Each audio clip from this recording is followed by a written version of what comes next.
कितना नीचे रखने वाले थे? हाँ, नीचे रखने वाले थे।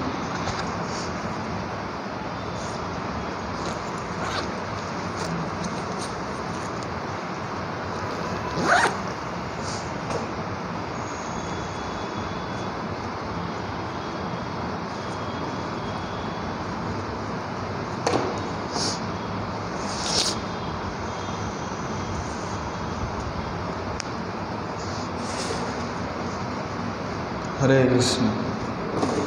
जितना पीछे पीछे चले गए सब। आवाज़ आ रही है क्या पीछे?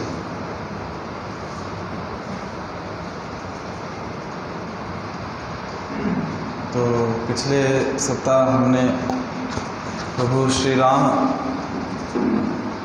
का जो जीवनी है, रामायण ग्रंथ, उस पर कुछ चर्चा की थी।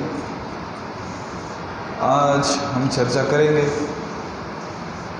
रामायण में से ही जो भगवान श्री राम के परम भक्त हुए हनुमान जी, उनके बारे में।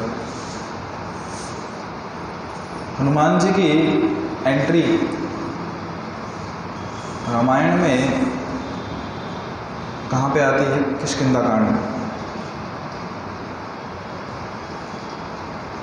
और जैसे किसी मूवी में हीरो की एंट्री होती है, एक स्पेशल एंट्री होती है, तो वैसे हनुमान जी की भी एंट्री बहुत एक स्पेशल समय पे हुई है और स्पेशल तरीके से हुई है। जिस समय श्रीमद् वाल्मीकि रामायण में वर्णन आता है कि उस समय माहौल क्या था।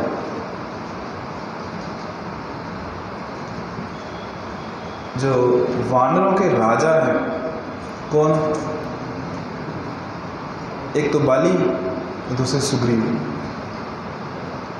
और सुग्रीव की व्यथा ये थी कि उसका जो बड़ा भाई बाली है वो उसे मारना चाहता था। दोनों भाइयों में मिसअंडरस्टैंडिंग हो गई थी। बाली को लगता था कि सुग्रीव ने उससे विश्वासघात किया, बिना उसकी बात सुने। बहुत बार हमारे साथ भी ऐसा होता है कि हम दूसरे पे आरोप लगा देते हैं और बिना सामने वाले को अवसर दिए कि वो अपनी सफाई रख सके कि उसका इंटेंट क्या था, उसका हेतु क्या था। हमें यदि लगता है कि हाँ सामने वाले ने गलती की है, हम इल्ज़ाम भी लगा देते हैं। उसमें हम हिचकते नहीं।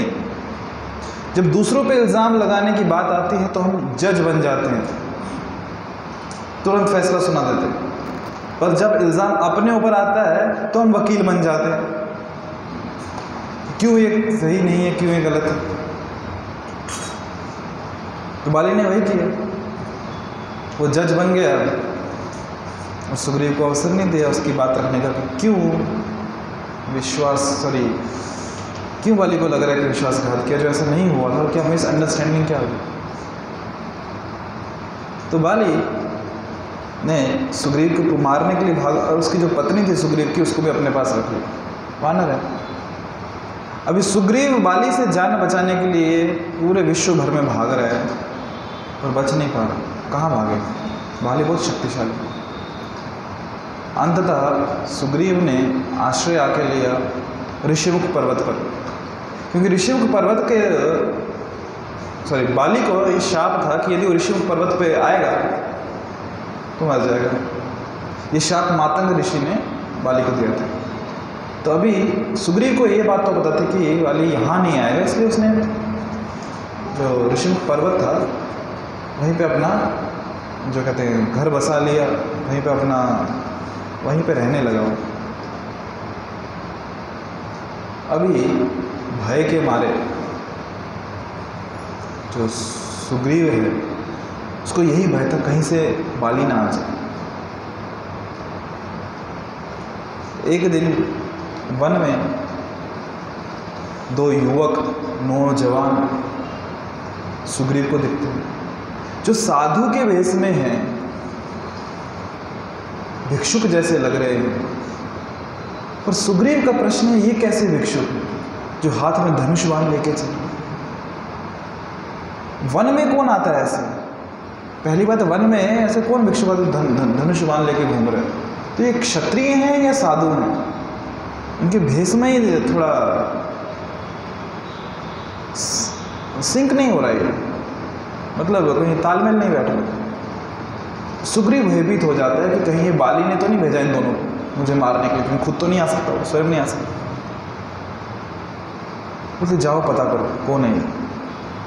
और यहाँ पे हनुमान जी की एंट्री होती है, और हनुमान जी का पूरी रामायण में जो पहला वाक्य जो हनुमान जी कहते हैं, वाल्मीकि रामायण में वाल्मीकि जी वर्णन करते हैं कि हनुमान जी कहते हैं सुग्रीव को कि भय की कोई बात नहीं, अब भय मत करो, है ना। एक उम्मीद लेके आ रहे हैं सुग्रीव के लिए। देखो हनुमान जी आते ही ओपनिंग स्टेटमेंट कि अब भय मत करो, अब चिंता मत करो, क्योंकि ये जो दोनों व्यक्ति हैं, इनकी जो शरीर है, इनका जो देख के समझ में आ रहा है, ये करुणा के सागर हैं दोनों। और इनको देख के ये भी समझ में आ रहा है कि बहुत दूर से चलते हुए आए हैं, बहुत थक गए हैं। और इनके बेशक इनके पास धनुष बाण है, पर इनकी बॉडी लैंग्वेज से समझ में आ रहा है कि हिंसा नहीं करेंगे धर्म के खिलाफ जाकर। इनके रोम रोम के छिद्रों से धर्म टपक रहा है, और ये इनका कुछ तो खो गया है जो ढूंढ रहे हैं। ऐसे इनकी बॉडी लैंग्वेज से समझ में आ रहा है कि बहुत उदास है। ये हनुमान जी ने दूर से देख के समझ लिया, और सुग्रीव को आश्वासन दे रहे हैं कि आप भय मत करो, चिंता मत करो, है ना। तो ये हनुमान जी एक होप दे रहे हैं। इसलिए तो सब लोग कहीं कुछ मुश्किल आ जाए तो हनुमान जी के पास जाते हैं ना। कहीं डर लग रहा है तो भगवान रक्षा करो, भूत पिशाच निकट नहीं आवे, महावीर जब महासुन।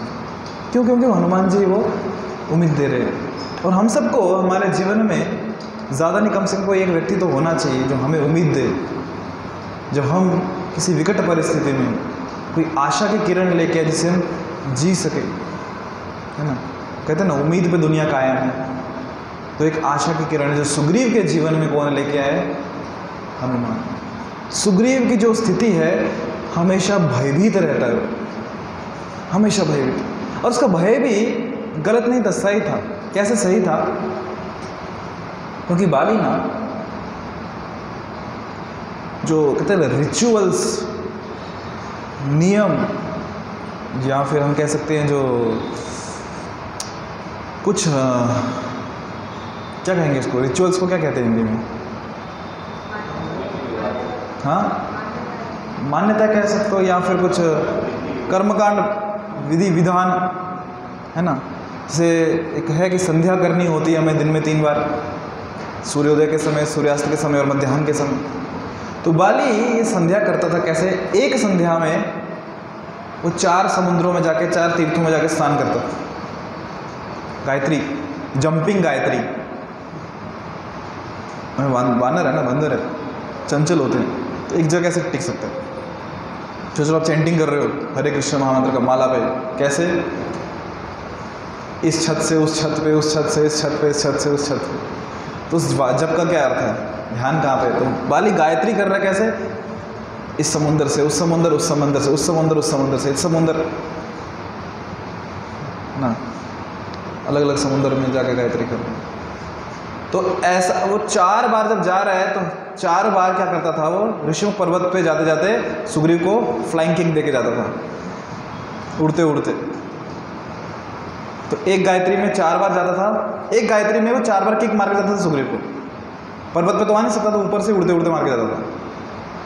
तो दिन में 3 गायत्री करता था बाली, तो कितनी किक मिलती थी सुग्रीव को? 12 किक। और गायत्री आपको पता है एक फिक्स टाइम पे होती है। तो सुग्रीव को पता था कि अभी किक आने वाली है। दिन में 12 बार उसको पता था कि ये समय हो गया है, अभी किक आएगी, और वो तैयार था उसके लिए। सालों साल ऐसे चल रहा था। एक दिन ऐसा हुआ, सुग्रीव बैठा है पर्वत के ऊपर, टाइम हो गया अभी किक खाने का। हमारा ब्रेकफास्ट लंच डिनर टाइम होता है, सुग्रीव का किक का टाइम हो गया था। अभी होता है ना, आप लोगों ने अनुभव किया होगा, स्कूल तो गए होगे, घर में भी हो, तो पता है गलती की है, सामने टीचर है या माता पिता है, सामने टीचर है या माता पिता है, मैं वो बोला हाँ, तो गलती की है। अभी सामने माता पिता या टीचर गुस्से से देख रहे हैं आपको और उनका हाथ उठने वाला है, अभी गाल पे छपने वाला है, तो हम पहले से तैयार हो जाते हैं, है ना, और वेट कर रहे हैं अभी आया, अभी आएगा, अभी आएगा, अभी आएगा। अनुभव किया होगा, है ना। मैं नहीं पूछूंगा किस किसने किया है, बाय डिफ़ॉल्ट सबने किया होगा मैंने भी किया है। सुग्रीव उसी वेट में था कि अभी किक आएगी, अभी किक आएगी, अभी किक आएगी। टाइम तो हो गया पर किक आ ही नहीं रही। क्या हो गया? तो सुग्रीव ने देखा क्या, बाली उसके सर से बस 1 इंच ऊपर ही था और किक नहीं मार पा रहा। क्यों? हनुमान ने दोनों पांव पकड़ लिए हैं बाली के। तो हनुमान जी ने दोनों पांव बाली के पकड़ लिए हैं और उसको घसीट रहे पर्वत की ओर, क्योंकि पर्वत पे आएगा तो मर जाएगा और बाली बचने का प्रयास कर रहा है कि दूर, बाली ऊपर खींच रहा है, हनुमान जी नीचे खींच रहे हैं और बाली ने पूरी ताकत लगा दी पर बच नहीं पा रहा और हनुमान जी नीचे खींच रहे हैं। हनुमान जी ने धमकी दी, बाली कह रहे छोड़ दो मुझे। हनुमान जी कह रहे अगर दोबारा यहाँ पे दिखा, ऋषिमुख पर्वत छोड़ उसके आसपास भी दिखा ना, तो खींच के यहीं पे लेके आऊँगा पर्वत के ऊपर। जो बाली उस दिन गया दोबारा वापस नहीं आया पर्वत में।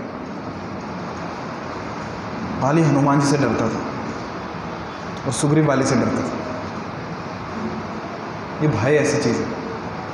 देखो, भय और प्रेम में समानता है। क्या समानता है? दोनों में वो दिखता है जो होता नहीं है। भय में व्यक्ति को वो दिखता है जो होता नहीं है और प्रेम में भी वो व्यक्ति दिखता है जो होता नहीं है वहाँ पे। ये समानता है। उदाहरण देता हूँ आपको मैं। वृंदावन में गोपिकाएं कृष्ण से बहुत प्रेम करती थी, इतना प्रेम, विशेषकर श्रीमती राधा रानी। कहीं पे भी कुछ श्याम वर्ण का दिख गया तो कृष्ण का स्मरण होता था, अरे वहाँ कृष्ण है। मेघ दिख गए, कृष्ण है। किसी की परछाई दिख गई, कृष्ण है। भंवरा काला दिख गया, कृष्ण है। तो ये प्रेम का लक्षण है। वो व्यक्ति वहाँ नहीं है फिर भी दिखाई देता है ना। किसी व्यक्ति से प्रेम करते हैं और उसने मान लो लाल, पीला, नीला या विशेष रंग का कपड़े पहने हैं और हम भीड़ में हैं, वो कपड़े वाला कोई भी वहाँ से जाए, अरे वो व्यक्ति तो नहीं है, दिख रहा है। क्यों? प्रेम करते हैं। विपरीत उदाहरण भय का। कंस कृष्ण से इतना भय करता था, इतना भय था कि कृष्ण मुझे मार देंगे। तो कहीं पे भी कुछ काला दिखा तो भयभीत होता था, कृष्ण आ गया क्या? परछाई दिखी, कृष्ण आ गया क्या? दाल में जीरा भी दिखा काला, कृष्ण आ गया क्या? क्यों? भय है। और जब किससे भय होता है ना, उस वस्त्र का, उस हाइट का कोई भी व्यक्ति दिखा तो भय लगता है, आ गया क्या? स्पेशली जो लोग बिना हेलमेट की गाड़ी चलाते हैं, वाइट कपड़े में कोई भी दिखा, मामा तो नहीं आ गया? क्यों? भय है। तो भय और प्रेम में यह समानता है। तो सुग्रीव को बहुत भय था कहीं से बाली ना आ जाए या उसके गुप्तचर ना आ जाए, बहुत भय था। और बाली हमेशा हनुमान जी से डरता था। एक कथा है, रामायण में नहीं है, लोक कथा है कि बाली हनुमान से डरता क्यों था। हनुमान जी से इसलिए डरता था क्योंकि एक बार बाली को पता चल गया था कि अंजना के जो गर्भ में पुत्र अभी उत्पन्न होगा, प्रकट होगा, वो बहुत शक्तिशाली होगा और मुझसे शक्तिशाली व्यक्ति को मैं कैसे प्रकट होने दूँ, तो मैं इसको मार देता हूँ, पैदा होने से पहले ख़त्म कर देता हूँ, ना रहेगा बांस ना बजेगी बांसुरी। बाली ने क्या किया, पंच धातु का एक विशेष लिक्विड पेय बनाया कि मैं अंजना को दूंगा कि ये पी लो, इससे तुम्हारे पुत्र बहुत शक्तिशाली होगा। दे दिया पीने के लिए, पर असली में शक्तिशाली नहीं बनाना था, उसको मारना था। अंजना ने पी लिया, पुत्र शक्तिशाली हो गया। अभी वेट के अलावा क्या कर सकते, प्रतीक्षा ही कर सकते और क्या करेंगे। अभी समय आया, प्रकट हुए हनुमान जी। अभी बाली सोच रहे कैसे प्रकट हो गए, उसने पिया कि नहीं पिया। पर जब बाली ने देखा तो क्या देखा कि जो पंच धातु उसने पीने को दिया था, तो जो बच्चा पैदा हुआ है उसके कान में कुंडल है उसी पंच धातु पे। और फिर एक बार बाली ने, अभी द्वेष है उससे, मारना है उसको, कैसे तो मारना है, बुला लिया हनुमान को।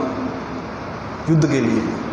अभी सबके सामने नहीं मार सकते, तो अकेले में ढूंढ रहे, हमेशा प्रयास कर रहे कब अकेले में मिलेगा, कब अकेले में मिलेगा। एक दिन हनुमान जी मिल गए अकेले में, तो बाली ने क्या किया, उसके पास एक विशेष लॉकेट था बाली के पास।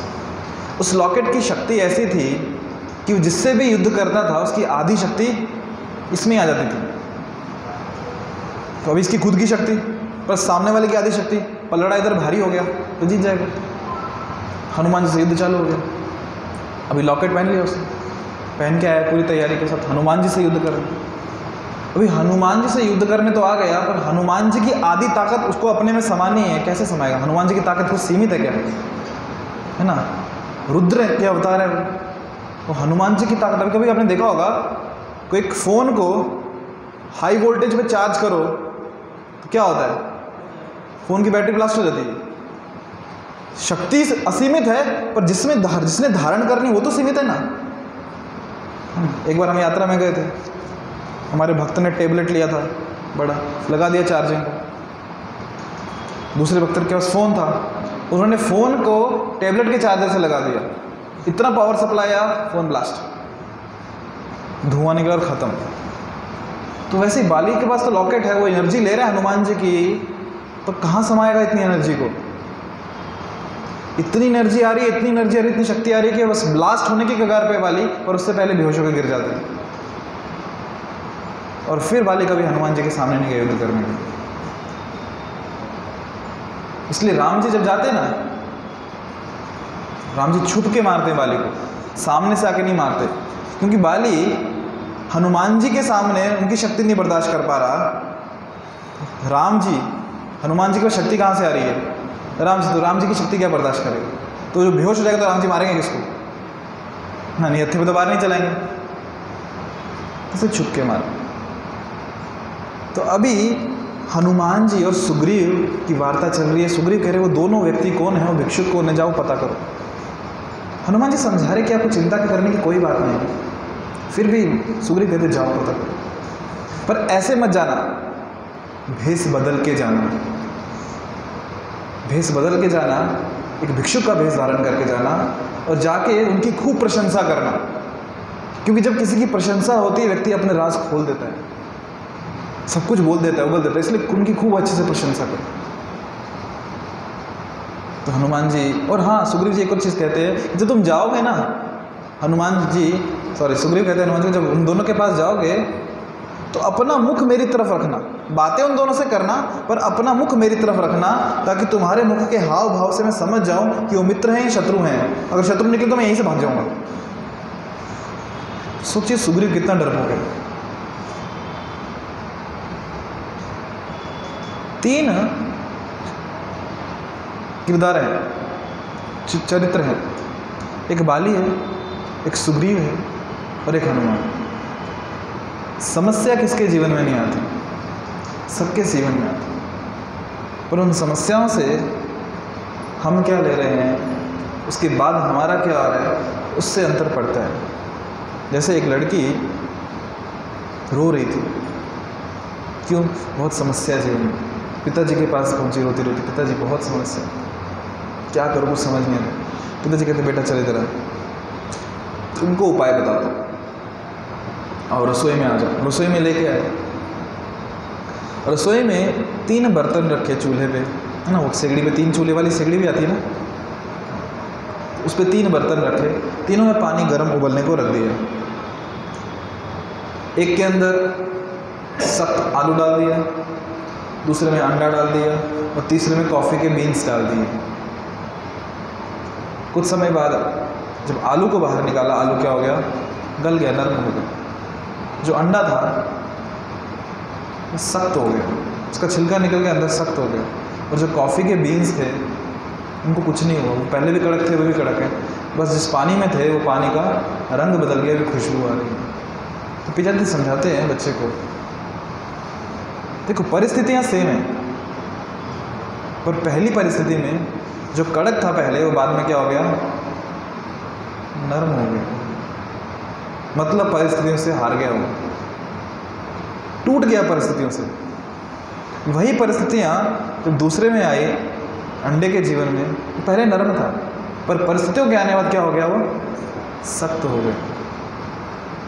ऐसे जीवन में भी ना, जिन लोगों की परिस्थितियाँ मुश्किल भरी आती है ना, पहले नर्म होते हैं वो, और बाद में सख्त हो जाते हैं, हार्ड हार्टेड हो जाते हैं, पत्थर दिल हो जाते हैं, क्योंकि जीवन में बहुत समस्याएं देखी। और ऐसे लोग बहुत बार इनसेंसिटिव भी हो जाते हैं, जो नहीं होना चाहिए। और तीसरा है कॉफ़ी के बीन्स। जो मुसीबतें आई, विकट परिस्थितियाँ आई, तो उनको कुछ प्रभाव नहीं पड़ा, पर जिस परिस्थिति में वो थे वहाँ पे खुशबू और फ्लेवर दे दी। तो बाली जो है ना, वो किसके समान है?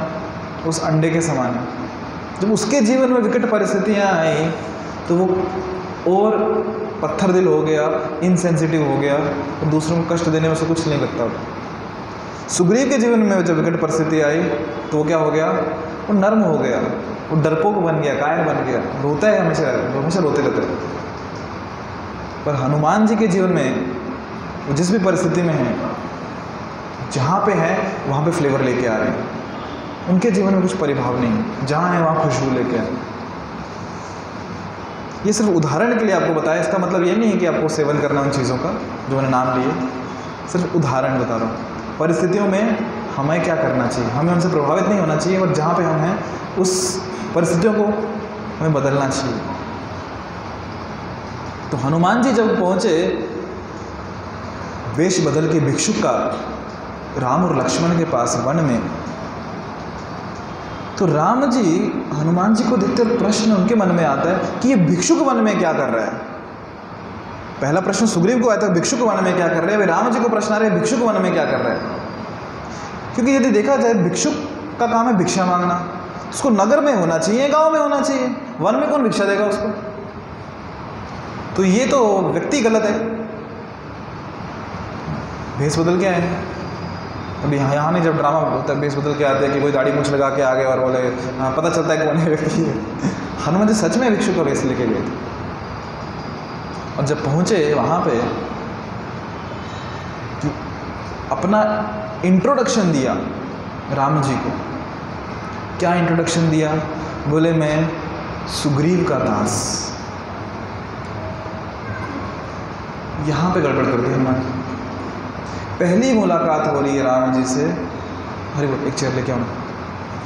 पहली मुलाकात हो रही है राम जी से, और ये नहीं बोला कि आपका दास हूँ, क्या बोल रहे हैं? मैं सुग्रीव का दास हूँ। राम जी को बात बुरी लगी, ऐसे कैसे बोल? ठीक है, तुम सुग्रीव के दास हो, ठीक है, मेरे दास से बात करो। लक्ष्मण जी को आगे कर दिया, तुम बात करो। अगले 4 महीने तक राम जी और हनुमान जी की बात नहीं हुई। बात नहीं की राम जी ने, कट्टी। सुग्रीव के दास हो ना, ठीक है, मेरे दास से बात करो। फिर लक्ष्मण जी से बात होती है, और लक्ष्मण जी सुग्रीव को बताते हैं कि वो कौन है, राम जी कौन है, अयोध्या से आए हैं, कैसे पूरी हिस्ट्री से बताते हैं। दशरथ महाराज कौन है, कैसे राम राज्य अभिषेक होने वाला था, वनवास आ गए, सीता को रावण उठा ले गए, पूरा डिस्क्रिप्शन दिया।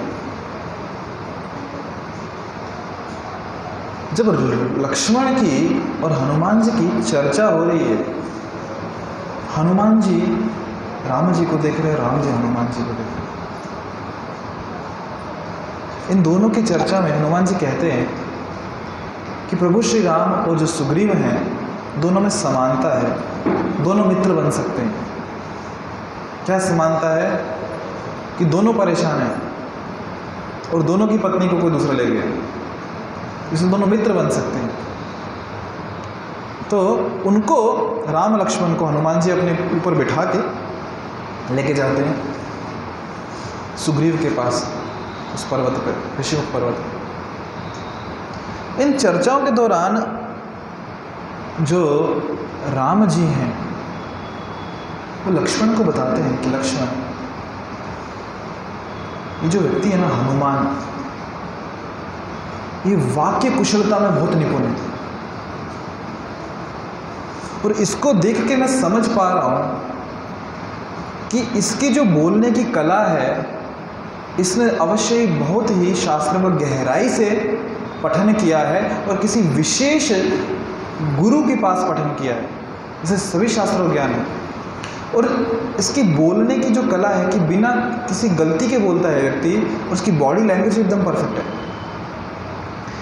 जिस तरीके से जो इसका स्वाभाविक नम्रता है, ये राम जी हनुमान जी के बारे में लक्ष्मण जी को बता रहे हैं, जो इसकी स्वाभाविक नम्रता है ना इस व्यक्ति की, इससे समझ में आता है कि इसने ना अथर्ववेद का अध्ययन किया है एकदम अच्छे से, इसलिए इसमें स्वभाव में नम्रता है। और कहते हैं कि जिस हिसाब से इसका जो शब्दकोश है, कितने सारे शब्द इसको पता है और कितना बारीकियों से ये चीज़ों को ध्यान में रखता है, कितना सारा इसका स्मरण शक्ति कितनी अच्छी है, इससे समझ में आता है इसको यजुर्वेद का पूरा अध्ययन किया है इसने। और जिस हिसाब से इसके पास जो ज्ञान है, उस ज्ञान को वो प्रस्तुत करता है दूसरों को सामने, उससे समझ में आता है कि इसके पास ऋग्वेद का पूरा ज्ञान है, इसने ऋग्वेद भी पढ़ा है। और जिस तरीके से ये बात करता है, इसके बोलने की जो कला है, उसमें जो मिठास है,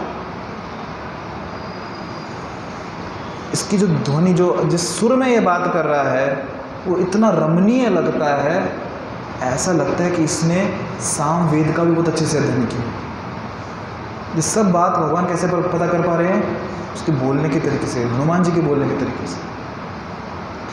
राम जी कहते हैं कि हनुमान जी जिस तरीके से बोल रहे हैं, इनके शब्दों में कोई दोष नहीं, इनकी शब्दों का जो चुनाव है बोलते समय वो बहुत ही अद्भुत है, और जो वाक्य रचना है वो तो विशेष है। और जिस गति से ये वाक्य को शुरुआत, जब कोई बात कर रहे हैं, जिस गति से वाक्य बोल रहे हैं शुरुआत में, अंत तक वही गति को उन्होंने स्थापित करके रखा है, मेंटेन करके रखा है। और जो आवाज़ की ध्वनि वॉल्यूम है, वो आवाज़ भी उतनी ही है जितनी शुरुआत में है, उतनी ही अंत में है। और जब ये बात कर रहे हैं, एक इनके शरीर में जो बॉडी लैंग्वेज में एक स्थिरता है। बहुत बार लोग बात करते हैं तो हाथ कहीं जा रहा है, पाँव कहीं जा रहा है, स्थिरता नहीं रहती, पर इनकी बोलने में स्थिरता है कि पूरा ध्यान क्या बोल रहे हैं उस पर जा रहा है। हनुमान जी का गुणगान कर रहे हैं। और वाकई में हनुमान जी जानते हैं कब, क्या, कितना और कैसे बोलना है। नहीं तो लोगों को कुछ समझ नहीं, तो उसे अगर चांस मिला बोलने का तो उसे बोलते ही रहेंगे। एक व्यक्ति सेशन को जाना था, उसको सेमिनार था, तो गया सेशन में, अच्छे से उसने उसका पीपीटी प्रेजेंटेशन बनाया, बहुत अच्छे से मेहनत किया, एक दो दिन, काफ़ी मैं 2 क्या दिन, एक दो हफ्ते से मेहनत कर रहा था। सेशन में गया उस दिन, बट समहाउ उस दिन मैच था इंडिया वर्सेस पाकिस्तान। तो जो और सेमिनार हॉल था जिसकी कैपेसिटी 200-300 लोगों की थी, वहाँ पे सुनने के लिए केवल एक ही व्यक्ति था। इस व्यक्ति ने जो इतना प्रिपरेशन करके आया है, उस व्यक्ति को कहा, देखो मैं मेहनत तो बहुत करके आया हूँ, तो प्रिपरेशन करके आया हूँ, पर तुम अकेले ही हो, देखो तुम्हारे पास तुम्हारी इच्छा, मैं बोलूँ कि नहीं बोलूँ, तुम देखो, तुम डिसाइड करोगे क्या करना, तुम देखो। तो ऑडियंस में जो अकेला व्यक्ति होता है वो कहता है, देखो साहब, मुझे ज़्यादा कुछ तो पता नहीं है, पर मैं ना एक अस्तबल में काम करता हूँ। अस्तबल जानते हैं, जहाँ घोड़े होते हैं बहुत सारे। बोले मेरे अस्तबल में ना 200 घोड़े हैं, और अगर उनमें से सब घोड़े भाग जाएं और एक ही घोड़ा वहाँ पे रहे, तो भी मैं उसे खाना तो खिलाऊंगा, चारा खिलाऊंगा। तो व्यक्ति समझ जाता है, बोले ठीक है बैठो। प्रेजेंटेशन स्टार्ट करता है उसकी, जो उसने रिसर्च की थी, इस बुक से, उस बुक से, इस सोर्स से, उस सोर्स से, सारा ज्ञान अगले 2 घंटे में सब उतार देता है, सब सुना देता है उसको। सेशन हो जाता है। ये व्यक्ति उसको पूछता है, ऑडियंस में जो अकेला व्यक्ति सुन रहा है, कि तुमको मेरा सेशन कैसा लगा, क्या अच्छा लगा मेरे सेशन में, क्या अच्छा लगा, मतलब कैसा लगा तुम्हें सेशन, है ना, फीडबैक दो कुछ। तो व्यक्ति कहता है, ऑडियंस में से जो अकेला व्यक्ति सुन रहा है, कहता है, देखो मुझे ज़्यादा आता पता तो नहीं है, साधारण व्यक्ति हूँ, अस्तबल में काम करता हूँ, घोड़े की देखभाल करता हूँ, मुझे इतना पता है कि जो अकेला घोड़ा वहाँ पे है, उससे मैं पूरे 200 घोड़ों का खाना तो नहीं खिलाऊंगा। चांस मिला है बोलने का, इसका मतलब नहीं है कि सब कुछ बोलते जाएंगे। तो हनुमान जी जानते हैं कब, कितना, कैसे और क्या बोलना है, उसमें सेंसिटिविटी कितनी रखनी है। तो हनुमान जी राम जी के वर्णन करते हैं सुग्रीव के बारे में। सुग्रीव कौन है हमको नहीं बताते, अरे वो एक नंबर का डरपोक है, निठल्ला है, रोते रहता है हमेशा। नहीं, मित्रता करवानी ना राम जी सुग्रीव में, तो स्तुति करते हैं सुग्रीव की। सुग्रीव क्या राजा हैं। और देखना, इसमें इसको फ्लैटरी नहीं कहेंगे, इसको मक्खन मारना नहीं कहेंगे। वास्तविकता में हनुमान जी तारीफ करते हैं सुग्रीव की, क्योंकि सुग्रीव में अच्छे गुण भी बहुत हैं, वो स्तुति करते हैं। देखिए, फ्लैटरी व्यक्ति कब करता है, मक्खन कब लगाता है, जब किसी से द्वेष करता है, नफरत करता है, तब मक्खन लगाया जाता है, तब फ्लैटरी की जाती है, क्यों, कुछ निकालना उसमें से, वहाँ प्रेम नहीं होता। पर हनुमान जी सुग्रीव से प्रेम भी करते हैं, इसलिए वो मक्खन नहीं लगा रहे, वो जो उनके गुण हैं वो बता रहे हैं। क्योंकि मधुमक्खी ना नीम के फूल पे भी बैठेगी ना तो भी उससे मधु ही निकालेगी। तो हनुमान जी सुग्रीव की स्तुति करते हैं और लेके आते हैं, और राम जी का वर्णन करते हैं हनुमान जी की। राम जी कैसे हैं, कहते हैं ये शहद की तरह मीठे हैं राम जी, और एक तलवार की तरह तीक्ष्ण भी हैं साथ साथ। संसार में ऐसा देखने को नहीं मिलता। यहाँ तो व्यक्ति बहुत एकदम तीक्ष्ण होता है, बहुत गुस्सेल होता है, काट देगा। यहाँ बहुत मीठा होता है, मतलब होता है ना, इतना मीठा है कि वो कभी डांट ही नहीं सकता, कभी किसी का बुरा कर ही नहीं सकता। या तो मीठा होगा या तीक्ष्ण होगा या तीखा होगा, कॉम्बिनेशन देखने को नहीं मिलता। पर राम जी शहद के साथ जैसे मीठे हैं और तलवार के जैसे तीक्ष्ण भी। सुग्रीव के पास आ जाते हैं, सुग्रीव को लेके आते हैं। जो सुग्रीव के सामने आते हैं, तो सुग्रीव कैसे सामने आते हैं, मनुष्य रूप में, वो भी अपने आप को छुपा के रखे। और देखो, जो किष्किंधा है ना, वहाँ पे सब कौन है, वानर। तो बंदर नहीं कहा है ना, क्या कहा है, वानर। वानर मतलब जो ये दिखाने का प्रयास कर रहे हैं कि हम भी नर हैं, मनुष्य हैं, नर बनने का प्रयास कर रहे हैं। तो इसलिए बहुत बार ना वानर मनुष्य रूप धारण कर लेते हैं कि भाई ठीक है, हरकतों से तो इंसान नहीं बन सकते, कम से कम शक्ल से तो बन जाए। मनुष्य भी, हम लोग भी आजकल वही करते हैं, अंदर कुछ और है, बाहर कुछ और दिखाने का प्रयास करते हैं। इसलिए आजकल हम सब लोग क्या कर रहे हैं, वो बीइंग ह्यूमन, इंसान बनने का प्रयास कर रहे हैं। बाहर से दिखाना चाहते हैं कि हम इंसान बन रहे हैं, अंदर से बनो ना।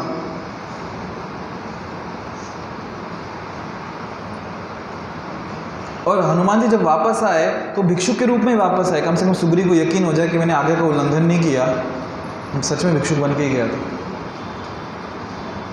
वहाँ पे आ जाते हैं, और जब मिलन हो रहा है, जब मिल रहे हैं हनुमान जी राम जी से, तो राम जी कहते हैं कि ये कैसा भिक्षुक है।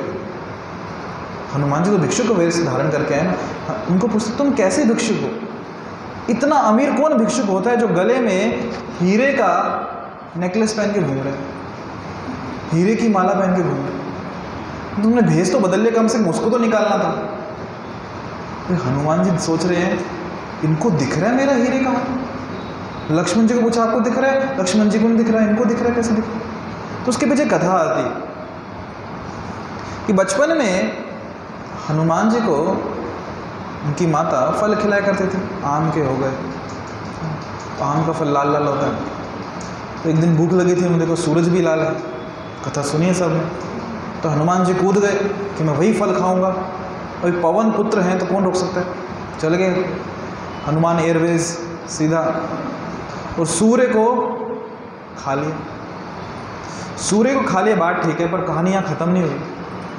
उस समय ऐसा था, सूर्य ग्रहण लगने वाला था, और सूर्य ग्रहण मतलब राहु सूर्य को खाता है। तो राहु ने सोचा मेरा काम तो कोई और कर गया, मैं किसको खाऊंगा। तो राहु को आता हुआ देख हनुमान जी ने राहु को भी खा लिया।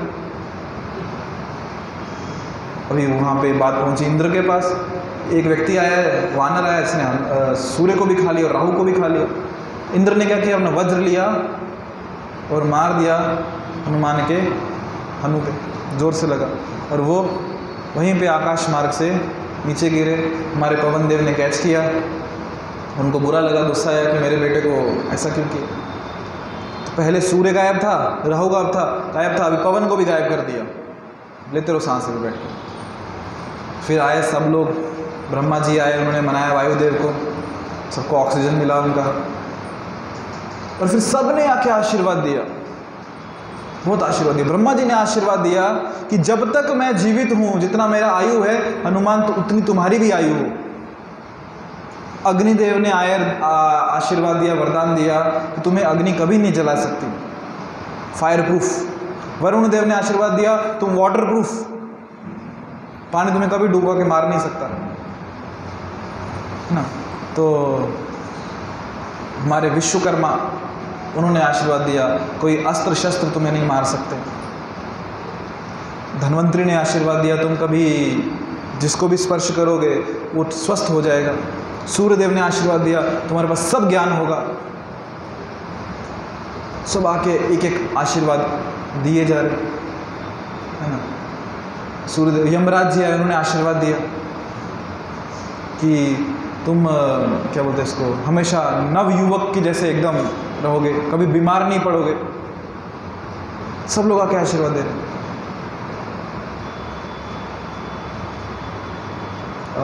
कौन अपने कुबेर जी, वो आशीर्वाद देके गए, किसी का भी रूप धारण कर सकते हो।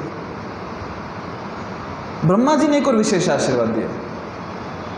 ब्रह्मा जी ने आशीर्वाद दिया, ये एक हीरे का हार मैं तुम्हें दे रहा हूँ, ये पहन लो। पहना दिया हमको।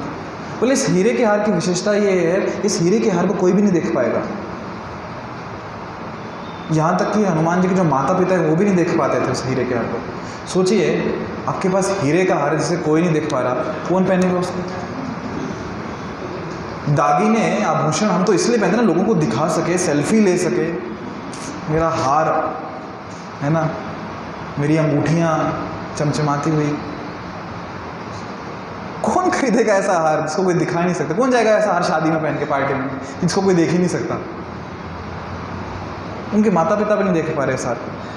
ब्रह्मा जी ने कहा हनुमान को कि जो व्यक्ति इस हार को देख पाएगा ना, तुम अपना जीवन उसको समर्पित कर देना, वही तुम्हारे इष्ट देव हैं, तुम्हारे आराध्य देव भगवान। इतने सालों में किसी ने नहीं पहचाना कि हनुमान के गले में हीरे का हार है, किसी को दिखा ही नहीं, सिर्फ हनुमान जी को दिखता। आज उनको शौक लगा, इनको हार दिखा, तब उन्हें याद है ब्रह्मा जी ने क्या कहा था। मतलब ये कौन है? मेरे आराध्य देव प्रभु श्री राम। तब से अपना जीवन राम जी को समर्पित। अभी जो काम करने राम के लिए करने, राम काज करीबे को आतो। तो राम जी एक बात से तो नाराज हो गए थे हनुमान जी कि अपना इंट्रोडक्शन ही पहला गलत दिया, सीवी में इंट्रोडक्शन ही गलत लिखा। पर उसके बाद इस बात से इंप्रेस हो गए कि हनुमान बात कैसे करते, वाक कुशलता कितनी अच्छी। और फिर जब सुग्रीव के पास गए, सुग्रीव मिल रहे हैं, उनको मिला है कि ये राम है। सुग्रीव मिल कैसे मिल रहे हैं उनसे? Hello, I am Sugriv, handshake. और हनुमान जी सर पे हाथ रख रहे हो। तुम जानते हो किसको हाथ मिला रहे हो? प्रभु श्री राम है वो। भगवान से कोई हैंडशेक करता है क्या? कुछ है कि नहीं अंदर? राम जी हैंडशेक करते हैं सुग्रीव से। उसके बाद राम जी सुग्रीव को पास खींचते और उन्हें गले से लगा लेते। बस गले से लगाना बाकी था और सुग्रीव वहीं से उनकी आंखों से अश्रुधाराएं बहने लगती। क्योंकि अभी तक उनका जो जीवन था वो डर में था। उनका अपना भाई उन्हें मारने के लिए तत्पर था और यहाँ पे एक अनजान व्यक्ति है जिससे पहली बार मिल रहे हैं और वो गले से लगा रहे हैं, इतना प्रेम दिखा रहे हैं। उनकी आंखों से आंसू बहने लगे, एकदम गदगद हो गए। सुग्रीव ने एक पेड़ की, जो पेड़ का तना होता है, उसको रखा, नीचे लेटाया और उस पर राम जी को कहा बैठिए। उन्हें आसन दिया और खुद भी बैठ गए। और फिर हनुमान सोच रहे हैं क्या बंदा है, मतलब राम के बाजू में जाके बैठ गया सीधा। मतलब कुछ स्टेटस है कि नहीं राम जी का? और लक्ष्मण को तो पूछा भी नहीं। हनुमान जी तुरंत गए, बोले इसको बोल के कुछ फायदा नहीं है, इसको एक्शन से दिखाना पड़ेगा। हनुमान जी गए और एक अच्छा सा पेड़, चंदन का पेड़ तोड़ के लाए, उसका तना रखा और उस पर लक्ष्मण जी को बिठाया कि आप यहाँ बैठो। और स्वयं नीचे बैठे, उनके साथ नहीं बैठे कि राजा राजा साथ में, दास दास साथ में बैठे, ऐसे नहीं, स्वयं नीचे बैठे। ये देख के राम जी इंप्रेस हो गए पहला इम्प्रेस उनकी वाक्य कुशलता से हुए, दूसरे इम्प्रेस उनके सेवा भाव से हुए, उनकी बुद्धिमत्ता से हुए। और सुग्रीव और राम जी चर्चा कर रहे हैं। राम जी सुग्रीव को देख रहे हैं और सुग्रीव राम को देखते जा रहे हैं। हाँ, सुग्रीव राम जी को देख रहे, समझ में आता है भाई राम इतने सुंदर है ना, मन को भाने वाले हैं, स्वरूप है इतना सुंदर, रमणीय है। राम जी सुग्रीव को क्यों देख रहे हैं भाई? बंदर में क्या सुंदरता है ऐसे कि राम जी इतना देख रहे हैं उसको? तो राम जी सुग्रीव में देख रहे हैं कि कितना तकलीफ सा है इसे। भगवान जीवात्मा, सुग्रीव मतलब हम सब जीवात्माएं जो संसार में बहुत परेशान है, और भगवान हम पे करुणा करना चाहते हैं। भगवान का वो दया भाव है कि ये जीवात्मा कितना परेशान है, उस पर करुणा कैसे की जाए। ये अभी दोनों में मित्रता करनी, दोनों ने मान लिया कि हम आज से मित्र हैं, एक दूसरे का साथ देंगे। हनुमान जी को बात पटी नहीं कि सुग्रीव कौन है, बंदर है जो चंचल होता है। आज बोल रहा है मैं आपका मित्र हूँ, कल को भूल जाएगा, तो क्या भरोसा इसका कि कल को माने ना माने। तो हनुमान जी तुरंत अग्नि जला दी। अग्नि को साक्षी देके क्या करो, अभी वचन लो कि हम मित्र हैं। क्योंकि जब अग्नि जलती है तो वहाँ पे जब हम वचन लेते हैं उसको कीमत आती है, कोई साक्षी है। इसलिए जब भी देखिए कि ना कुछ महत्वपूर्ण संस्कार होते हैं ना, वहाँ अग्नि को जला के साक्षी मनाया जाता है। विवाह होता है तो अग्नि जलती है, विवाह में शपथ लेते हैं, गुरु महाराज के सामने जब दीक्षा लेते हैं, हरिनाम दीक्षा, वहाँ अग्नि जलती है, साक्षी होती है। तो वहाँ पे मित्रता के लिए, स्थापन करने के लिए अग्नि जला। हनुमान जी सुग्रीव के जीवन में एक वरदान थे। राम जी लक्ष्मण को एक बात और कहते हैं कि जो व्यक्ति है ना, ये कौन, हनुमान, इसकी वाक्य में ऐसी कुशलता है बोलने में, किसी व्यक्ति को गुस्सा भी आया होगा ना तो केवल बोलने मात्र से उसका गुस्सा ठंडा कर देगा। कोई शत्रु के सामने, शत्रु अगर वध करने को आया है, शत्रु से युद्ध करने को आया है, केवल ये बोलने मात्र से उससे जीत जाएंगे। और भाग्यशाली है वो राजा जिसका हनुमान मंत्री है, स्वयं राम जी के वचन। अभी सुग्रीव का क्या भाग्य कि उसके जीवन में हनुमान जी है। यदि देखा जाए वास्तविकता में तो हनुमान जी स्वयं राजा बन सकते थे, इतना गुण थे उनमें। सुग्रीव में क्या गुण थे, वो क्यों राजा बना हुआ? सुग्रीव किसके पुत्र हैं? सूर्यदेव के। और हनुमान जी जब छोटे थे तो शिक्षा लेनी है, स्कूल जाना है, तो कौन से स्कूल में जाएंगे? इतने मेधावी छात्र हैं तो IIT में जाना बनता है ना। नॉर्मल इसमें क्यों जाएंगे वो, आंगनवाड़ी में, क्या बोलते हैं उसको, आप समझ गए। तो कहाँ से स्कूल लें? तो उन्होंने सोचा मैं सूर्य, कहाँ, सूर्य जो देव हैं हमारे, सूर्य इंटरनेशनल स्कूल है ना, यूनिवर्सल स्कूल, वहाँ से एजुकेशन लेंगे। तो पहुँच गए सूर्यदेव के पास कि मुझे अपना शिष्य स्वीकार कीजिए, मुझे ज्ञान चाहिए। सूर्यदेव ने कहा कि मेरे रथ पे ऑलरेडी 60,000 स्टूडेंट्स बैठे हैं, एडमिशन फुल चल रहे हैं, नहीं एडमिशन नहीं ले सकते अभी, नेक्स्ट ईयर ट्राई कीजिए। सूर्यदेव ने कहा हनुमान जी कहते कोई प्रॉब्लम नहीं है, आपके स्कूल में हाउस फुल है ना, एडमिशन फुल हो चुके हैं ना, आप चलते रहिए, मैं आपके साथ साथ चलते रहूँगा, आप चलते चलते सिखाइए, मैं सीखते रहूँगा, मुझे बैठने की ज़रूरत नहीं है। सूर्यदेव कहाँ रुकने वाले, सूर्य की गति कितनी स्पीड में चलते हैं सूर्यदेव। तो हनुमान जी में कोई प्रॉब्लम नहीं, मैं आगे आगे चलता हूँ आपके।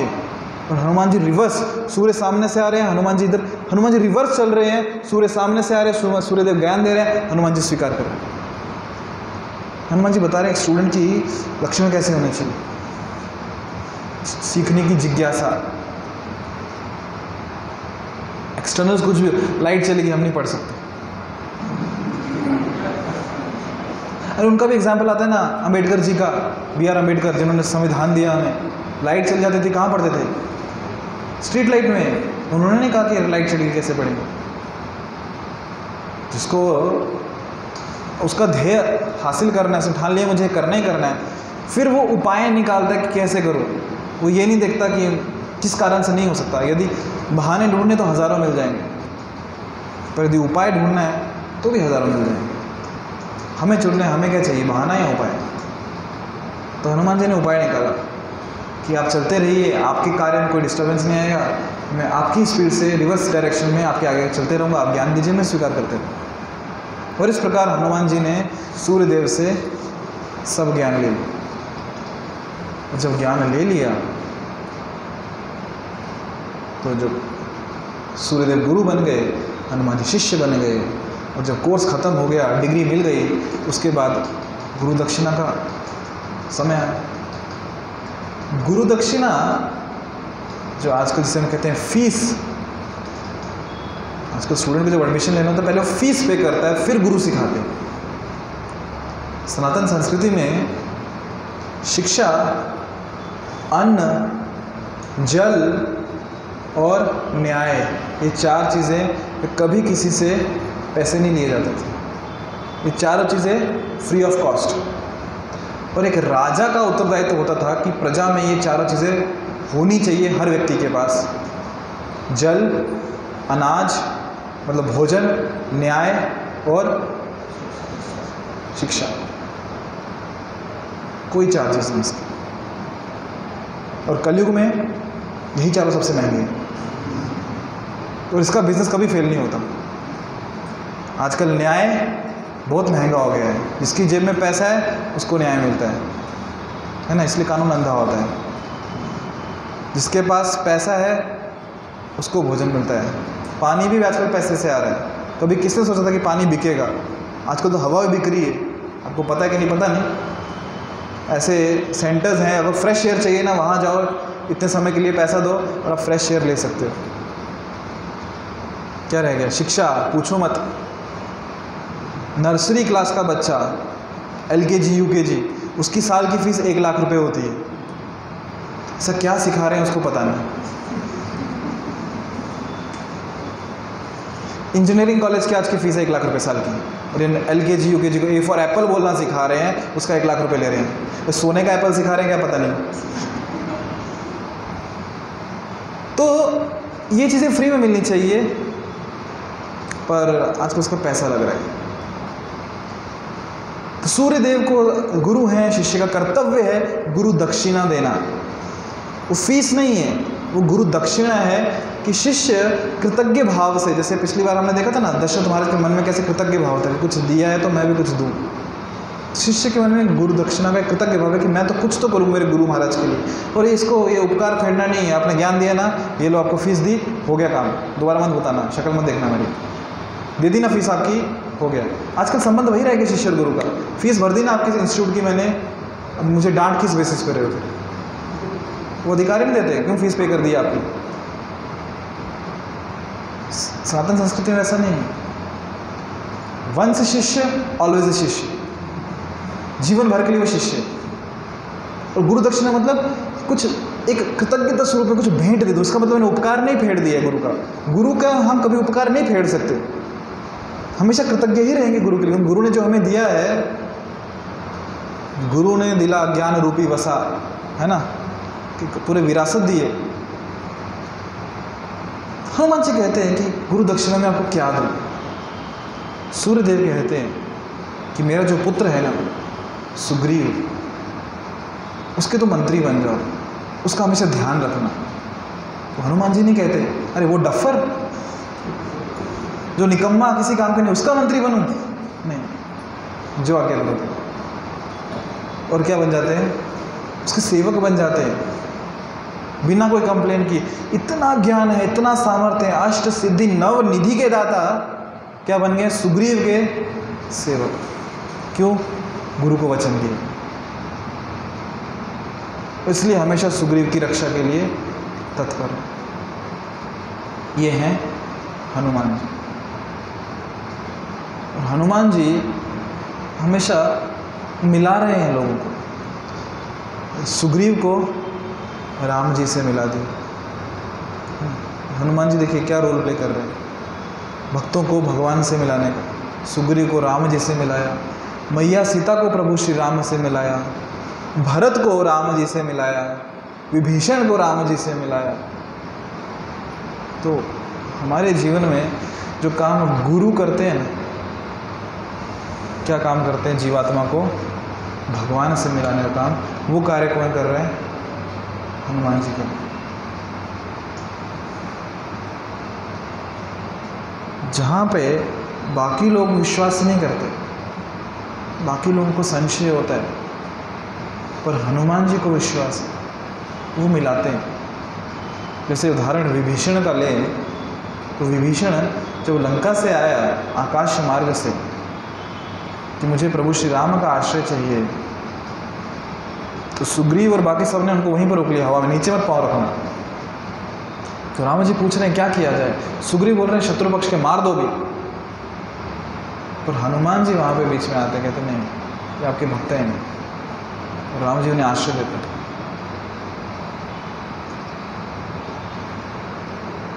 तो हनुमान जी यदि हम देखें तो सुग्रीव के जीवन में, जैसे राम जी कहते हैं कि जिस भी राजा का ये मंत्री है वो राजा बहुत भाग्यशाली है, जिसके जीवन में भी हनुमान जी का क्या कह सकते हैं संग मिला है, आश्रय मिला है, तो उन्हें प्रभु श्री राम का आश्रय अवश्य मिला, क्योंकि हनुमान जी एक ही वो चीज़ जानते हैं, राम की सेवा। उसके बाद उन्होंने अपना जीवन पूरा राम को समर्पित कर दिया, प्रभु श्री राम की सेवा करनी, और अपनी वाक्य कुशलता से, वीरता से, उनके जो अनंत गुण हैं उन गुणों सद्गुणों से, जैसे वाक्य कुशलता की यदि चर्चा करें तो वर्णन आता है कि जब चतुर्मास के बाद सभी जितने वानर हैं उनको भेजा गया चारों अलग अलग दिशाओं में कि जाइए और पता कीजिए सीता का। तो सुग्रीव ने दक्षिण दिशा में हनुमान जी को भेजा, उस टुकड़ी में अंगद थे और कौन था, जामवंत जी थे और बाकी सेना थी। अभी सुग्रीव ने एक शर्त रखी थी कि आप जितने भी टुकड़ियाँ, 4 टुकड़ियाँ जा रहे हो अलग अलग दिशा में, आप सबको मैया सीता का पता लेके 1 महीने के अंदर आना है। 1 महीने का टाइम दिया था, और सबको कुछ ना कुछ राम जी ने अपना कुछ आभूषण दे दिया था जिससे मैया सीता पहचान सके कि आपको राम जी ने भेजा। यदि आप 1 महीने से देर कर दिया आपने, क्योंकि ज़्यादा समय नहीं है, राम जी व्याकुल हैं, 1 महीने से देरी हो गई तो आपको मृत्युदंड दिया जाएगा, सीधा मृत्युदंड। इसलिए आप सबको कब आना है, 1 महीने के अंदर अंदर आना है। तो उत्तर दिशा में गए थे, वो टुकड़ी 1 महीने में आ गई, पश्चिम वाली 1 महीने में आ गई, पूर्व वाली 1 महीने में आ गई। दक्षिण दिशा में जो हनुमान जी, अंगद और जामवंत और बाकी सेना गई थी, उनको ढूंढते ढूंढते 1 महीने से ऊपर हो गए,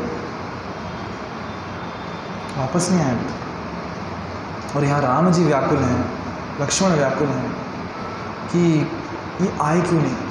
एक तरफ तो उम्मीद है, क्या पता उनको सीता मिल गई, दूसरी तरफ निराशा भी है, क्या हुआ, जो लोग ढूंढने गए थे वो भी वापस नहीं आए, कुछ अशुभ तो नहीं हो।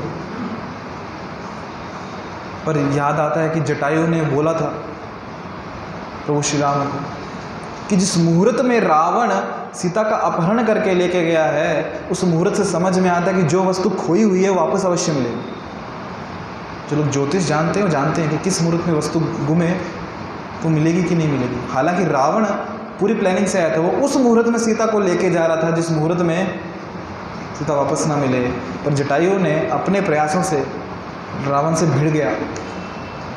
पता था नहीं मुकाबला कर सकते, पर फिर भी उस मुहूर्त को बीत न जाने दिया, डिले कर दिया रावण को, और अंततः रावण उस मुहूर्त में लेके गया मैया सीता को जिस मुहूर्त में वस्तु गुमे तो वापस अवश्य मिलती है। जटायु की वो बात भी राम जी को याद आ रही। जटायु ने तो कहा था कि मैया सीता मिलेगी, पर हनुमान भी तो अभी तक नहीं आया।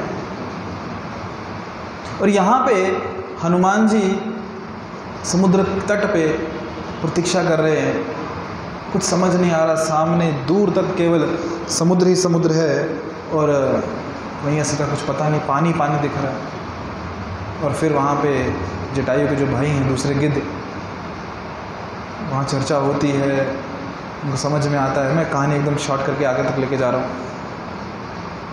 हनुमान जी को बताते हैं कि मैया सीता अशोक वाटिका में है, रावण की लंका में। हनुमान जी समुद्र पार करके जाते हैं, वहाँ से मैया सीता का पता करते हैं और मैया सीता को अभी कैसे बताएंगे कि हनुमान जी हैं रावण की तरफ से, क्योंकि रावण का छल भी हो सकता है, क्योंकि रावण भी तो भिक्षु बदल के आया था ना, भेष बदल के आया था। क्या किस पे विश्वास करे, किस पे ना करे, क्या समझ में आएगा? रावण आसुरी शक्तिवत माया है। अच्छा, एक चीज़ और ध्यान देना, रावण भी जब आया था वन में कैसे आया था? भिक्षुक बन के आया था। और हनुमान जी भी कैसे आए हैं? भिक्षुक बन के आए थे राम जी को मिलने। पर दोनों के भिक्षुक बनने में अंतर है। यदि बारीकियों पे ध्यान दे तो रावण जो भिक्षुक बना था ना, देखो व्यक्ति कितना भी भेष बदल ले उसका स्वभाव नहीं छूटता, उसका स्वभाव रहता ही है वैसा। हनुमान जी जब भिक्षुक बन के गए, एकदम दरिद्र भिक्षुक बन के गए, कुछ नहीं है मेरे पास, एक साधारण भिक्षुक है। पर जब रावण भिक्षुक बन गया, ऐसा भिक्षुक बन के गया, मतलब उसे कितने सारे मठ हैं, बहुत सारे मठ हैं, उसके मठों का वो मठाधीश है, मतलब उसके भिक्षुक बनने में भी ऑपुलेंस था, उसमें भी ऐश्वर्य था। तो कितना भी भेष बदल ले, वो जो स्वभाव है वो बाहर आ ही जाता है। तो मैया सीता सोच सकती है कि क्या माया है। तो हनुमान जी उसी वानर स्वरूप में छोटे से बन के जाते हैं और वहाँ पे राम कथा गाते हैं। पूरी राम कथा सुनाने के बाद मैया सीता को लगता है कहाँ से आवाज़ आ रही है, कौन इतना सुंदर कथा कर रहा है। और अपनी राम कथा से, अपनी वाक कुशलता से मैया सीता को भरोसा दिलाते हैं कि मुझे प्रभु श्री राम ने भेजा है। राम जी की दी हुई जो आभूषण है वो उनको देते हैं, मैया सीता अपना चूड़ामणि उनको देती है। और फिर हनुमान जी जाते हैं अशोक वाटिका में, तहस नहस करते हैं, अपने आप को खुद गिरफ्तार करवाते हैं, लंका जला देते हैं। और फिर हनुमान जी को डर लगता है, मैंने लंका तो जला दी और मुझे ध्यान नहीं रहा सीता मैया भी तो लंका में ही है। तो वापस जाते हैं अशोक वाटिका में देखने के लिए, देखते मैया सीता सुरक्षित है और क्या कर रही हैं? अग्निदेव से प्रार्थना कर रही है कि हनुमान जी की रक्षा करेंगे। अरे इनकी प्रार्थना से, इनकी कृपा से मैं जिंदा बचा और मैं सोच रहा हूँ कि इनको कुछ ना हो जाए, इनको क्या कुछ होगा। तो हनुमान जी वहाँ से आते हैं वापस, कहाँ पे? समुद्र तट पे। पूरी वानर सेना को लेके जाते हैं और वानर से जब पहुँचती है किष्किंधा, तो जो सुग्रीव का वाटिका है, जो फलों का बगीचा है, तो तहस नहस कर देती है, वहाँ सब खाने लगती है फलों पे तोड़ तोड़ के। अभी ये जो वहाँ का माली होता है ना उस वाटिका का, उसको बहुत गुस्सा आता है, लेके जाता है कंप्लेन सुग्रीव के पास, राजा महाराज सेना आई है, अपनी सेना है और अपना आपका गार्डन पूरा तहस नहस कर दिया। मैंने बहुत रोकने की कोशिश किया पर वो सुने नहीं, उल्टा मुझे ही मार के भगा दिया। सुग्रीव जी अब ये सुनते हैं बहुत खुश होते हैं, गुस्सा आना चाहिए ना, मेरा वाटिका नष्ट कर दिया, बहुत खुश होते हैं कि इतनी हिम्मत, 1 महीने के बाद आ रहे हैं और आके मेरी वाटिका तहस नहस कर रहे हैं, मतलब कुछ तो गुड न्यूज़ लेके आए, नहीं तो इतनी हिम्मत नहीं करते थे हम। आते हैं, मुलाकात होती है, राम जी और हनुमान जी की मुलाकात होती है। अभी राम जी बहुत आतुर हैं, इतने महीनों के बाद आए हैं, कुछ तो गुड न्यूज़ है ना। अभी हनुमान जी उनको क्या कहते हैं? अभी हनुमान जी की सेंसिटिविटी देखना, वाक कुशलता, वो सामने वाले की जो आतुरता है, उसे व्याकुलता है, उसे वाकिफ है। अभी क्या कहे? अभी उनको सीता मिल गई है, पर यदि शब्द, जैसे राम जी ने तारीफ की थी हनुमान जी की, वाक्य रचना कैसी है हनुमान जी से सीखनी चाहिए। वो ये नहीं कहे सीता मिल गई, क्यों? यदि ये कहेंगे सीता तो टेंशन आ सकता है राम जी को, सीता मतलब क्या, क्या हुआ सीता को, है कि नहीं है। और यदि वाक्य की शुरुआत करें हमें सीता मिल गई, तो हमें सीता मिली कि नहीं मिली, उस पर भी टेंशन है। तो हनुमान जी की वाक्य रचना देखिए, शुरुआत करते हैं मिल गई, मतलब पहले ही शांति मिलनी चाहिए वाले सामने वाले को, टेंशन खत्म करो। मिल गई, कौन मिल गई? सीता। किसे? हमें। तो ये हनुमान जी की कुशलता है। राम जी इंप्रेस हो गए हनुमान जी से, इधर आओ, गले से लगा लिए, और हनुमान जी का जीवन धन्य हो गया।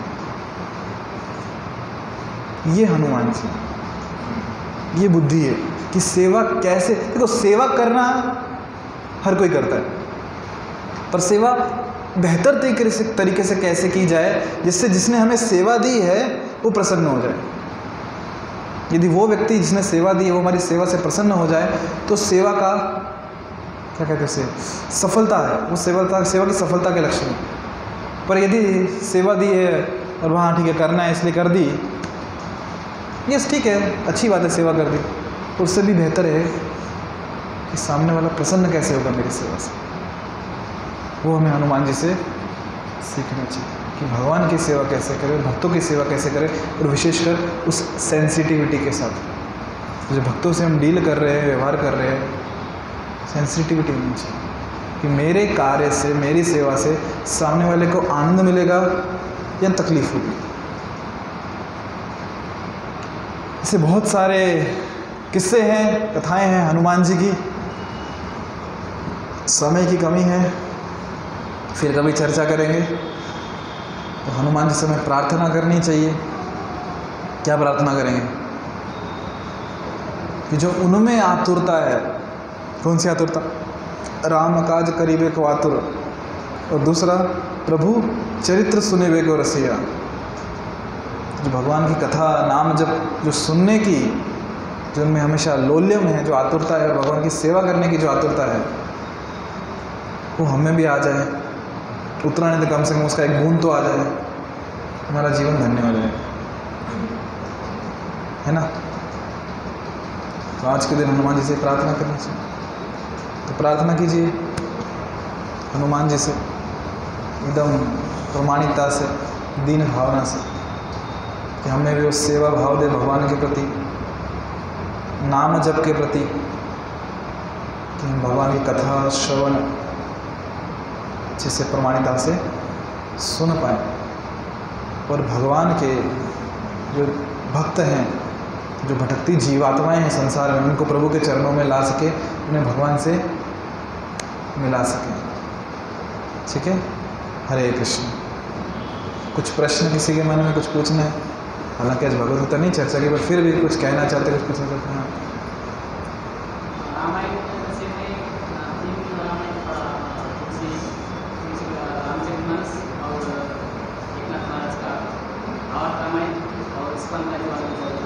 संक्षिप्त रामायण तो इनमें अलग अलग प्रसंग को अलग अलग तरीके से पढ़ते तो हम मतलब कंफ्यूज हो जाते कि सही क्या है। जैसे हनुमान जी का जन्म हुआ तो अभी एकनाथ महाराज है वो फल का तो बताते फल दिया था एक अभी, और इसमें हम मतलब वो खीर के बारे में तो हम सही क्या है, ये किसको पसंद किसको देखिए, बात सही है। बहुत बार ऐसा होता है कि केवल रामायण ही नहीं, और भी जगह पे ये वर्णन आए हैं। श्रीमद् भागवतम में भी वर्णन आता है परीक्षित महाराज के साथ, और अलग अलग जगह पे अलग अलग कथाओं में वर्णन आता है कि जहाँ पे हमें समझ में आता है कि मतलब हमें ऐसा लगता है कि यहाँ पे कॉन्ट्राडिक्शन है, विरोधाभास है, कि इस उपनिषद में ऐसा दिया है, इस पुराण में ऐसा दिया है, कि विरोधाभास क्यों है। तो वहाँ पे केवल जो उसका टेक्निकल डिटेल्स है ना, उस पर ध्यान ना देके कि वहाँ पे सिखाया क्या जा रहा है, उस पर ध्यान देना चाहिए। क्योंकि शास्त्रों में विरोध नहीं है, हाँ वो डिटेल्स थोड़ा आगे पीछे हो सकते हैं। और रामायण की यदि हम बात करें तो रामायण का जो मूल रामायण है वो वाल्मीकि जी की रामायण है। इस्कॉन में जो रामायण है वो संक्षिप्त है, जो पूर्ण प्रज्ञ प्रभु ने लिखी है वो संक्षिप्त में लिखी है, कहाँ कथा के रूप में। जो मुख्य जो रामायण है वो वाल्मीकि रामायण है, उसे एज ए रेफरेंस देखना चाहिए। यहाँ तक कि जो गोस्वामी तुलसीदास जी रामचरितमानस लिखते हैं उसमें भी वो वर्णन करते हैं। उसमें श्लोक है, उसमें कहते हैं कि ये जो मेरी रामायण है ये किस आधार पर लिखी है मैंने, वाल्मीकि, मूल रामायण वही है वाल्मीकि जी की। है ना। तो मूल यदि रामायण कथा देखनी है राम जी की तो वाल्मीकि रामायण। हाँ, फिर अलग अलग राम कथाओं में थोड़ा डिटेल्स आगे पीछे होती हैं, पर सार क्या है, सार एक ही चीज़ निकल के आता है कि सब तरफ क्या है, भगवान की सेवा। हाँ, डिटेल्स कभी ऊपर नीचे हो जाती है, इसको कोई इतना सीरियस बात नहीं है। और दो चीज़ें हैं, कभी कभी बहुत बड़ा करा के किसी बात को रखा जाता है। जैसे रावण किसी को पूछता है ना, वो कितनी वानर सेना कितनी, तो जितनी संख्या बताई गई ना, पूरी दुनिया की आज की पॉपुलेशन नहीं होगी, इतनी मतलब बड़ी संख्या है, बड़ा बहुत संस्कृति में आता है। और दूसरी चीज़ ये है, कभी कभी ऐसे प्रसंग आ जाते हैं जिससे हम पढ़ते समय विचलित हो जाते हैं। जैसे कि सीता माता का 2 बार वर्णन आया था, स्वयं में बताई पर सीता माता कैसे दिखती, और एक बार रावण जब किडनैप करने के आते थे उस समय रावण भी देख गया। तो उन चीज़ों को हम कैसे लें, उसको इग्नोर करें, पाठ पढ़ के दें, छोड़ दें उस चीज़ को, पढ़े छोड़ दें उसको, कैसे हम भावना को अपनी ये कर सकते हैं। पहली चीज़ जो कह रहे हैं कि जहाँ पे लग रहा है कि अतिशयोक्ति है, बहुत बड़ा चला के बताया है, इतना नहीं होता, तो समझना चाहिए कि हमारी क्षमता नहीं है उन चीज़ों को समझने की। जैसे एक मेंढक, एक प्रभुपाद जी एक स्टोरी देते हैं, प्रभुपाद जी गुरु महाराज भक्ति सहस्त्र ठाकुर ने ग्रंथ लिखे उपाख्यान उपदेश, उसमें कथा आती है, मेंढक है और मेंढक को उसका जो एक रिश्तेदार है वो आता है और कहता है कि तुम इस कुएं में रहते थे छोटी जगह में, मैं तो बहुत बड़ी जगह से आया।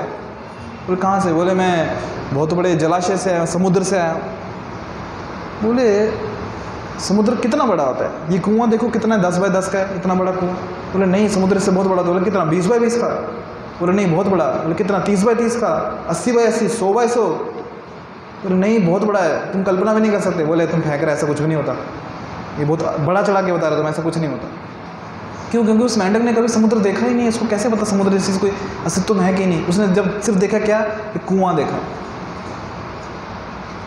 अभी यदि हम श्रीमद् भागवतम का 10वें स्कंद में वर्णन पढ़ेंगे रास यात्रा का, है ना, तो जितना सिर्फ रास यात्रा ही क्यों, जब गैयों का वर्णन पढ़ते हैं और जब देखते हैं कि ब्रज कितना बड़ा है और जितनी गैयें बताई गई हैं, इतनी गैयें ब्रज में समा कैसे सकती हैं, उतने ग्वाल बाल कैसे समा सकते, उतनी गोपिकाएं कैसे समा सकती है? प्रैक्टिकली पॉसिबल ही नहीं है। पर फिर भी वो सब कहाँ हैं? ब्रज में, इतने छोटे से ब्रज में। क्यों? क्योंकि जो भगवान का धाम है ना, वो इस जगत का नहीं है, वो आध्यात्मिक जगत का है। तो भगवान छोटी सी में भी बहुत कुछ समा सकते हैं। वो हमें हमारे कैलकुलेशन से उसको मेजर ही नहीं कर सकते। या फिर दूसरा उदाहरण लें कि गोपिकाओं और जो भगवान श्री कृष्ण में रास डांस नृत्य जो हुआ था, तो ब्रह्मा जी की एक रात्रि तक चला था। यहाँ की रात्रि नहीं, ब्रह्मा जी की एक रात्रि। तो वही हम सोचेंगे ब्रह्मा जी का एक रात कितनी बड़ी होती है, 1000 दिव्य युगी यहाँ के, तो फेंक रहे अभी तो सीधा सीधा नहीं, वो फेंक नहीं रहे। तो भगवान का आध्यात्मिक जगत है, वहाँ पे आध्यात्मिक लीला चल रही है, और भगवान के आध्यात्मिक जगत में भौतिक नियम नहीं चलते। और जब कह रहे हैं कि रामायण में इतनी वानर सेना थी, मतलब उतनी थी। जब कह रहे हैं कि हनुमान जी ने पूरा पर्वत उठा के लाया, मतलब लाया, हमने नहीं देखा, इसका मतलब ये नहीं कि वो घटना सत्य नहीं है। जब वानरों ने पत्थरों से पुल बनाया, मतलब बनाया, हम आज नहीं बना सकते, इसका मतलब ये नहीं कि वो नहीं बना सकते। जैसे दूसरा उदाहरण मैं आपको देता हूँ जहाँ हम समझ पाएंगे। यदि आप जाएंगे ना आज म्यूज़ियम में, तो महाराणा प्रताप की उस समय की जो तलवार और जो ढाले, जो सॉरी कवच आज भी हैं, वो तलवार ऐसी है कि आज 2 लोग मिलकर नहीं उठा पाते। और वो महाराणा प्रताप वैसी 2-2 तलवारें लेके लड़ते थे। तो वो 100-100 किलो का जो कवच था लोहे का, वो पहन के लड़ते थे। आज कोई पहनेगा तो वहीं पे लेट जाएगा, उठ नहीं पाएगा, लड़ना तो दूर की बात है। तो हमारे लिए लगता है ये बहुत बड़ा चढ़ा के बता रहे हैं, ऐसा थोड़ी पॉसिबल है। इतनी भारी भरकम तलवार लेके कोई लड़ रहा है, वो भी 2-2 हाथों से, इतना कवच पहन के लोहे का, हम कल्पना नहीं कर सकते, पर वो करते थे। सिर्फ हमारे लिए वो अकल्पनीय है, इसका मतलब ये नहीं कि उसका अस्तित्व नहीं है ना। जैसे मान लो गर्भ में 2 जुड़वा बच्चे हैं और आपस में चर्चा कर रहे हैं कि ये गर्भ के बाहर जीवन है कि नहीं। बोले ये कल्पना के परे है, ये अस्तित्व में नहीं है, सिर्फ फेंकी हुई बातें हैं, मैं नहीं मानता। नहीं, गर्भ के बाहर ना हम हमारे दांतों से चबा के खाना खा सकेंगे, हम सांस ले सकेंगे, पानी पी सकेंगे। और ऐसा भी कुछ होता है क्या? हम तो माँ की नाल से जुड़े हुए हैं, अब आज तक कभी सुना है कि किसी ने मुंह से चबा के खाना खाया? ये कल्पना से परे है। बोले बाहर बहुत प्रकाश है, बोले किसने देखा बाहर का जगत? कोई आज तक वापस आया कि उस जगत से किसने बताने के लिए कि बाहर कोई जगत है कि नहीं है? ऐसे कई सूर्य मानव में कल्पना नहीं करते, उसको माइथोलॉजी कहते हैं। तो हमारे लिए कल्पना से परे है, हमने कभी उसका अनुभव नहीं किया। इसका मतलब ये नहीं कि वो झूठी कहानी है, वो सत्य है, बस हमने अनुभव नहीं किया उसका। जो वाल्मीकि जी उसमें वर्णन कर रहे हैं, वेद व्यास जी शास्त्र वर्णन कर रहे हैं, सत्य घटनाएं वर्णन कर रहे हैं, उनकी कल्पना नहीं है, वो वास्तविक घटना है। बस हमें उन चीज़ों में श्रद्धा रखना। जो कैसे पता चलेगा कि वो जो कह रहे हैं सत्य कह रहे हैं? तो ऐसे पता चलेगा कि जो सिद्धांत उन्होंने वहाँ दिए हैं ना, जैसे श्रीमद् भगवद गीता है, उसमें जो सिद्धांत दिए हैं, ध्यायतो विषयान पुंसा संगस्तेषु उपजायते संगात संजायते कामत कामत क्रोधो विजायते क्रोधात् भवति सम्मोहः सम्मोहात् स्मृति विभ्रमः स्मृति वृद्धात् बुद्धिनाशो बुद्धिनाशात् प्रणश्यति। कि जब हम किसी विषय वस्तु का ध्यान करते हैं, उससे आसक्ति और बढ़ती है, तो वस्तु हमें मिलती नहीं है, क्रोध आता है, क्रोध से बुद्धि नाश होता है, बुद्धि नाश हो गया तो हम खत्म हो जाते हैं। तो सिद्धांत मतलब सही है, ये काम कर रहा है। तो जब ये काम कर रहा है तो मतलब जो ये सत्य है, तो मतलब जो बाकी चीज़ें बताई वो भी सत्य ही हैं। इससे हम समझ सकते हैं कि जितने शास्त्र जब कुछ भी बता रहे हैं तो वो सत्य है, वहाँ श्रद्धा रखनी चाहिए। बेशक आज हमारी बुद्धि को नहीं समझ में आ रहा है, तो वो सत्य है। ठीक है। और रही बात दूसरी कि उन जो अध्याय हैं जहाँ पे हमारा मन विचलित होता है, उनको कैसे लिया जाए, उन्हें पढ़ा जाए कि नहीं पढ़ा जाए? तो पहली चीज़, पहला प्रश्न तो ये उठता है कि वो अध्याय दिए क्यों वहाँ पे? फिर हम श्रीमद् भागवतम पढ़ रहे हैं, रामायण पढ़ रहे हैं, महाभारत पढ़ रहे हैं, किस लिए? अपना शुद्धिकरण के लिए, मन शांत हो जाए। पर ऐसे अध्यायों को पढ़ के हम विचलित हो रहे हैं, तो दिए क्यों वहाँ? तो देखिए, जिसने लिखे ना वो शुद्ध है, उनका मन विचलित नहीं हो रहा। वहाँ जो घटनाएं हो रही हैं वो उसका वर्णन कर रहे हैं, वो शुद्ध भाव से वर्णन कर रहे हैं। उनके मन में कोई दोष नहीं है या उनके मन में कुछ मलिनता नहीं है। हाँ, अभी जो पढ़ने वाले लोग हैं उसमें अलग अलग श्रेणी है। भक्त भी पढ़ रहे हैं, अभक्त भी पढ़ रहे हैं। भक्त उसको पढ़ के आनंद का अनुभव कर रहे हैं। अब यदि विचलित हो रहे हैं तो वो मतलब हम में कहीं ना कहीं मलिनता है, इसलिए हम विचलित हो रहे हैं। तो यदि हम शास्त्रों को पूरा अच्छे से पढ़ेंगे तो विचलित नहीं होंगे। उदाहरण मैं आपको देता हूँ समझने के लिए। श्रीमद् भागवतम में 10वें स्कंद में रास यात्रा का वर्णन है, जहाँ पे बताया गया कि भगवान श्री कृष्ण गोपिकाओं के साथ कैसे नृत्य कर रहे हैं, उनके वस्त्र भी चुरा लिए, वो भी वर्णन आता है, उनकी सुंदरता का वर्णन आता है। तो इसलिए कभी भी डायरेक्टली 10वें स्कंद में जंप नहीं किया जाता। यहाँ फिर सुखदेव गोस्वामी परीक्षित महाराज को डायरेक्ट 10वें स्कंद नहीं सुनाया, उससे पहले पहला स्कंद है, दूसरा है, तीसरा, 4, 5, 6, 7, 8, 9। पहले पूरा सांख्य योग बताया है, सृष्टि का निर्माण कैसे हुआ वो बताया है, नरकों का वर्णन हुआ है, ध्रुव महाराज की कथा है, प्रहलाद महाराज की कथा है, भगवान के अलग अलग अवतार प्रकट हुए, नरसिंह भगवान है ना, कपिल महाराज का जो ज्ञान उन्होंने माता देवहूति को दिया है, जो भक्ति रस हैं वो दिए हैं। जो पूरा शुद्धिकरण हो गया 9 अध्याय पढ़ के, उसके बाद 10वें स्कंद दिया है। तो यदि हम डायरेक्टली जाते हैं तो विचलित होंगे, पर यदि गुरु के आश्रय में स्टेप बाय स्टेप सीखते सीखते वहाँ तक पहुँचेंगे ना, तो वहाँ पे फिर उसका आनंद लेंगे और विचलित नहीं होंगे। ठीक है। तो इसलिए स्टेप बाय स्टेप गुरु के आश्रय में पढ़िए और पढ़ते रहिए। ठीक है। हरे कृष्ण। यस।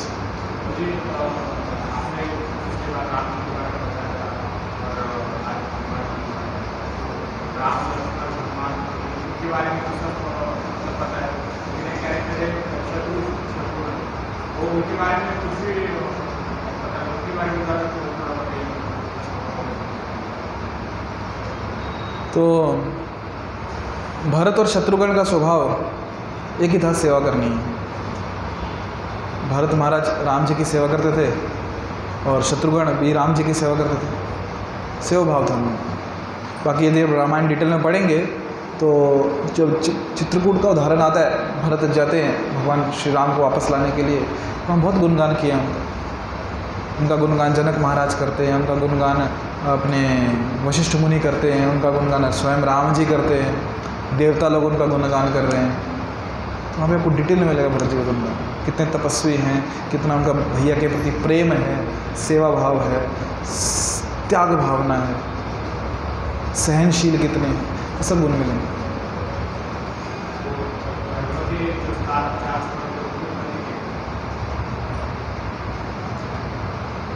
वो मुझे भी अब नहीं, उनमें सब गुण हैं, चारों गुण चारों भाइयों में, ऐसा नहीं कि इसमें एक ही गुण है, चारों गुण चारों भाइयों में। तो डिटेल में आप जानना चाहते हैं, पढ़िए रामायण, पढ़िए रामायण में अयोध्या कांड पढ़िए, उसमें आएगा बन विशेषकर 10 प्रसंग चित्रकूट का वहाँ पे।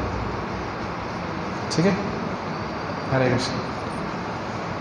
और कुछ तो रुके यहाँ पे, तो अभी हम भी नाम जप करें, हनुमान जी प्रसन्न हो जाएंगे, भगवान का नाम ले रहे हैं। हरे कृष्ण।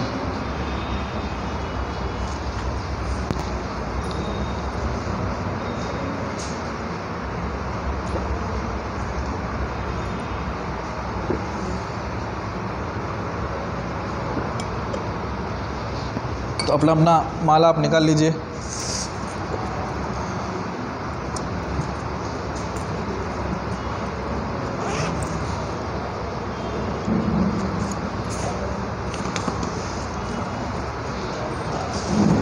हनुमान चालीसा गा सकते क्या, कैसा रहेगा? हाँ गा सकते हैं, बेस्ट है यार, बहुत बढ़िया। नाम जप करके फिर गाते हैं। हाँ, इसको बंद करता हूँ, इसको। जय श्री कृष्ण चैतन्य।